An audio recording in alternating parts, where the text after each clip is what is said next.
എടോ താനീ പറയുന്ന കാര്യങ്ങളിൽ പകുതി സത്യമാണ്. പക്ഷേ എന്നാ താൻ പറ, ഇന്നത്തെ തലമുറയിൽ ആരുണ്ട് നല്ലവൻ?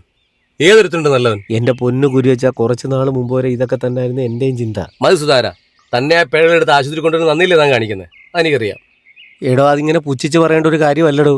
അവന്മാരുടെ ബഹളവും അലമ്പും കാരണം ഞാൻ പോലീസിനെ വിളിച്ച് പറഞ്ഞിട്ട് പോലീസ് വന്ന് അവന്മാരെ അടിച്ചോടിച്ചിട്ടുണ്ട് ഇല്ലയോ?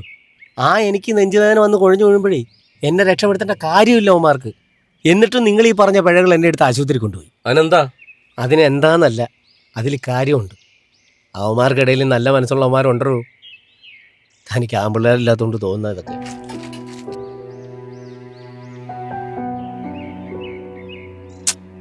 കുര്യച്ചാ,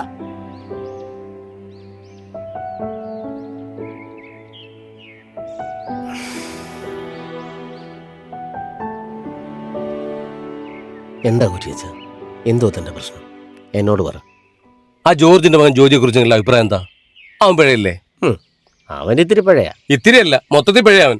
ആയിക്കോട്ടെ, അതൊന്നും തന്നെ ബാധിക്കുന്ന കാര്യങ്ങളല്ലല്ലോ. ആണ്. എന്റെ മോക്ക് ജോജി എന്ന് പറയുന്ന ആരോട് പ്രേമം. താനിത് എന്തൊക്കെയാണ് പറയുന്നത്? സത്യമാടു, ഞാൻ എങ്ങനെ വളർത്തി മോളാ? അവക്ക് എന്നെയും വേണ്ട, അവിടെ തള്ളയും വേണ്ട. ആ പിഴച്ചോനെ മതിയെന്ന്. നല്ലൊരുത്തനാന്ന് കെട്ടിനടത്തി കൊടുക്കായിരുന്നു. ഇതിപ്പോ അങ്ങനല്ലല്ലോ. വിഷമിക്കാതെ കുര്യച്ച, താൻ മോളോടൊന്ന് പോയി സംസാരിക്കും. അവൾക്ക് കാര്യങ്ങളൊക്കെ മനസ്സിലാവും. എവിടുന്ന് പറഞ്ഞ് മനസ്സിലാക്കി ചെന്നപ്പോ അവിടെ കയ്യിൽ നിന്ന് ഗ്ലാസ് എടുത്ത് നെഞ്ചത്തെറിഞ്ഞ് ഞാൻ മൂവടച്ചെന്ന് കൊടുക്കുകയും ചെയ്തു. ഇതിനെല്ലാം കാരണം ജോജി എന്ന് പറഞ്ഞ പന്ന കഴിവുറാമനോ. അവനെ ഞാനൊന്ന് കാണാനിരിക്കോ, എന്നെങ്കിലും അവൻ എന്റെ മുമ്പിൽ വരുമല്ലോ. സുധാരേട്ടാ,